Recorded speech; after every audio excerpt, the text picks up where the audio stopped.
Wooden club کی funding پر تحریک انصاف کے لیے بڑی مشکلات۔ کلب کے مالک عارف نقوی پر امریکہ میں فراڈ کا الزام ہے۔ فراڈ کے پیسوں میں سے ہی پی ٹی آئی کو فنڈنگ کا شبہ ہے۔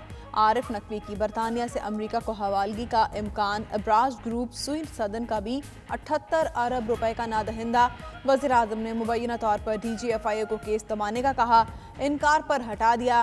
اسی وجہ سے کے ای ایس سی کا چینی کمپنی کو فروخت کا منصوبہ بھی ناکام ہو گیا۔ اعتزاز احسن کہتے ہیں ابراج کے سی ای او پر مقدمہ ثابت ہو گیا تو پی ٹی آئی پر اثر پڑے گا۔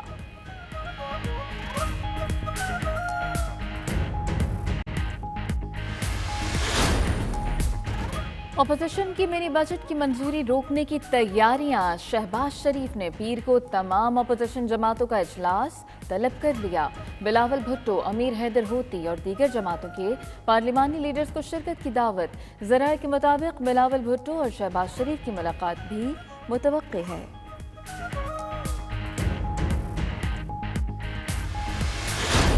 ایشز کا چوتھا ٹیسٹ، ٹیل اینڈرز کی مزاحمت نے انگلینڈ کو شکست سے بچا لیا۔ انگلینڈ اور آسٹریلیا کے درمیان چوتھا ٹیسٹ ڈرا ہو گیا۔ 388 رنز کے تعاقب میں انگلش ٹیم نے دوسری اننگز میں 9 وکٹوں پر 270 رنز بنائے۔ آسٹریلیا کو 5 میچوں کی سیریز میں 3-0 کی برتری حاصل ہے۔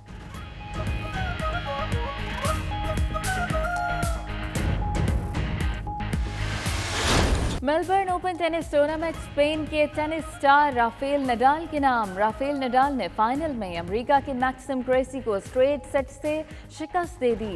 ایڈیلیڈ ویمن ٹینس کا ٹائٹل آسٹریلیا کی ایشلے بارٹی نے جیت لیا۔ فائنل میں بارٹی نے روس کی ایلینا کو 6-3، 6-2 سے شکست دی۔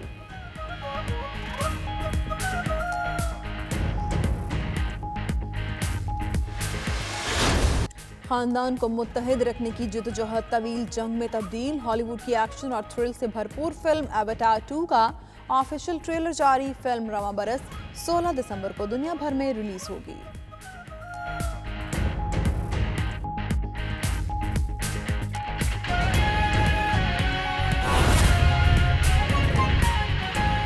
ناظرین، تحریک انصاف کی فورن فنڈنگ کا معاملہ نیا رخ اختیار کر گیا۔ واٹن کلب سے فنڈنگ پر نئے انکشافات سامنے آ گئے۔ ابراج گروپ کی ملکیت کلب کے سی ای او پر امریکہ میں فراڈ کا مقدمہ درج ہے۔ دبئی کی عدالت میں سزا سنائی جا چکی ہے۔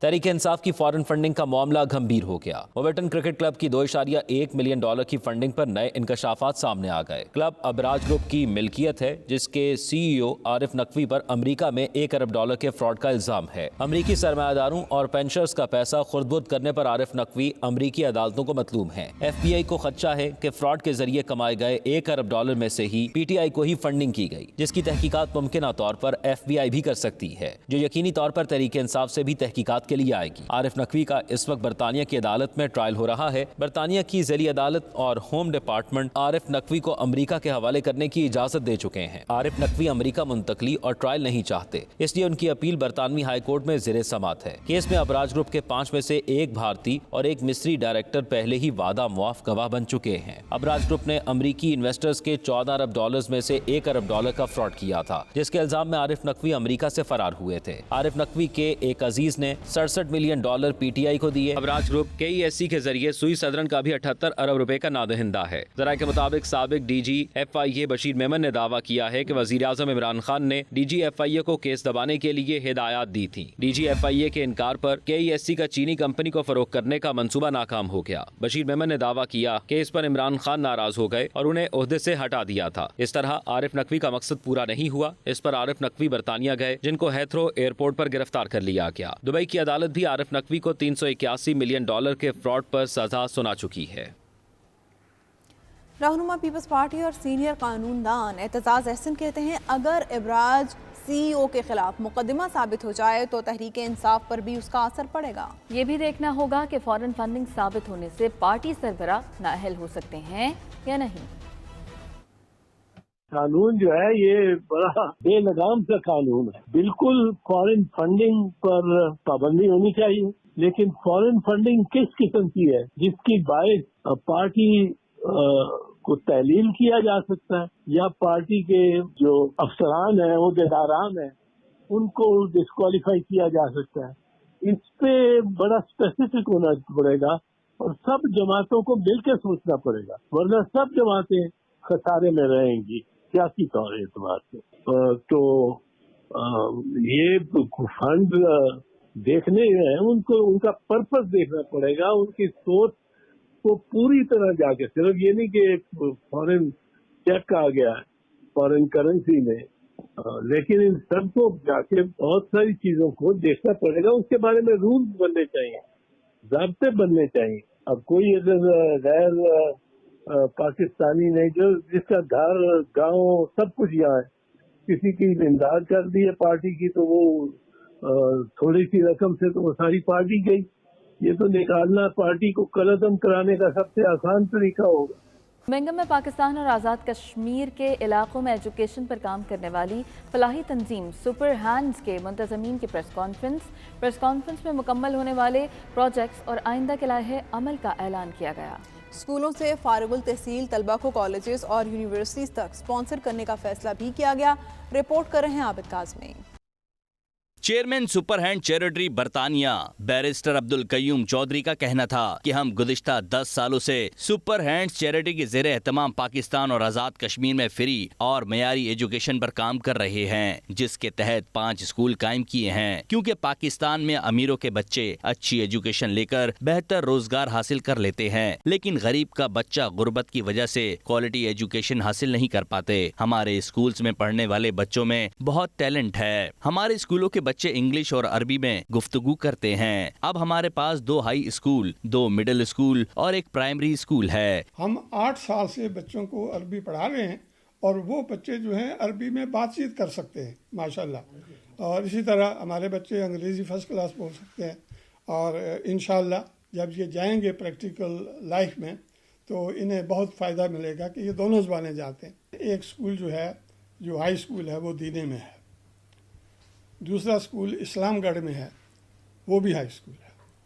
مڈل اسکول جو ہے وہ بن خرمہ میں ہے، جس کو میاں محمد ٹاؤن کہتے ہیں۔ اس کے علاوہ ہمارا ایک کھڑی شریف میں ہے، وہ بھی مڈل اسکول ہے۔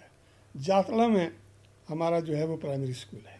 یہ 5 اسکول ہیں اور ان میں 572 بچے جو ہیں وہ تعلیم حاصل کر رہے ہیں۔ ایک سوال کے جواب میں ان کا کہنا تھا کہ اب ہم مزید اسکول بھی قائم کرنا چاہتے ہیں، جبکہ ان اسکولوں میں فزیکل ایجوکیشن اور بچوں کو ایک بہترین انسان بنانے کے لیے ان کی معاشرتی تربیت بھی کریں گے۔ بچوں کے اسکولوں سے تعلیم مکمل ہونے کے بعد کالجز اور یونیورسٹیز تک ان کا ساتھ دیا جائے گا، تاکہ معاشرے میں یہ ایک اچھے شہری اور آفیسر بن کر ایک فلاحی سوچ کے تحت اپنا مستقبل روشن کر سکیں۔ ہماری کوشش یہ ہوگی کہ جب یہ میٹرک کریں تو پھر انہیں کالجز میں بھیجا جائے اور ہم ان کو فنڈنگ کریں گے، ان کی فیس وغیرہ کالجز کی جو ہے وہ ہم پرووائڈ کریں گے، اور پھر بعد میں یونیورسٹی تک ہم یہ چاہتے ہیں کہ یہ یونیورسٹیوں میں بھی کوالیفائی کریں اور ہم انہیں فنڈنگ کر کے، یہ ہمارے لگایا ہوا پودا ہے تو ہم یہ چاہتے ہیں کہ یہ بڑے ہو کے پھر ان کی ذمہ داری بھی ہو جائے گی کہ ان اسکولوں کو آگے لے کے جانے کی۔ تو اس طرح سے ہم صرف پاورٹی کو ختم نہیں کر رہے، ایجوکیشن کو بھی پھیلا رہے ہیں۔ اس موقع پر دیگر ٹرسٹیز افتخار احمد صدیقی، عمران چودھری، مرزا تاج، پروفیسر رضا، ظفر اقبال اور دیگر نے گفتگو کرتے ہوئے کہا کہ ہمارا مقصد غریب نادار کی خدمت کرنا ہے۔ جتنے بھی لوگ فنکشن میں آتے ہیں، خاص کر بہت معزز آدمی، وہاں کے امیر آدمی، غریب آدمی جب آتے ہیں دیکھتے ہیں کہ ہمارا سٹینڈرڈ بالکل ڈفرینٹ ہے۔ بس ایک بچی تلاوت کر رہی ہے تو اس کا ترجمہ کرنے کے لیے دوسرا بچہ کھڑا ہے اردو میں ترجمہ کر رہا ہے، تیسری بچی کھڑی ہے، بچہ کھڑا ہے انگلش میں ترجمہ کر رہی ہے۔ یہ ایک بڑی ممتاز چیز پائی جاتی ہے کہ دیکھو جی، ان چیریٹی کے اسکولوں میں یہ تعلیم کا معیار ہے، اور ہمارے پرائیویٹ اسکولوں میں وہ تو ہم پڑھاتے ہی نہیں ایسے میں۔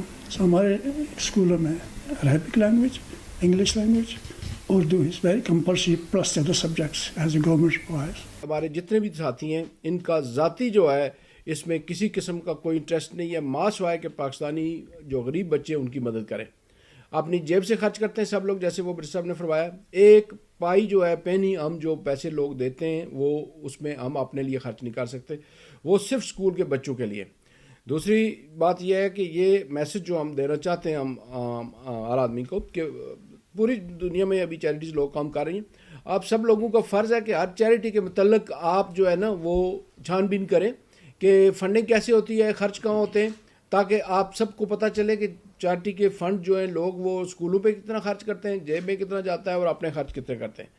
ان کا مزید کہنا تھا کہ معیاری ایجوکیشن سے ہی ہم اپنے مستقبل کے معماروں کو اچھا انسان بنا کر اپنے معاشرے کو ترقی یافتہ صف میں لا کر کھڑا کر سکتے ہیں، جس کا ہم نے آغاز کر دیا ہے، اور مخیر حضرات سے ہماری اپیل ہے کہ وہ اس نیک کاز میں ہمارا ساتھ دیں۔ شرکا کا کہنا تھا کہ اس فلاحی ادارے کی طرح اگر پاکستان میں ایجوکیشن کے ساتھ بچوں کی کردار سازی کی جائے تو ہمارے معاشرے سے تشدد اور عدم برداشت کا مادہ ختم ہو سکتا ہے۔ عابد کاظمی، 92 نیوز، برمنگھم۔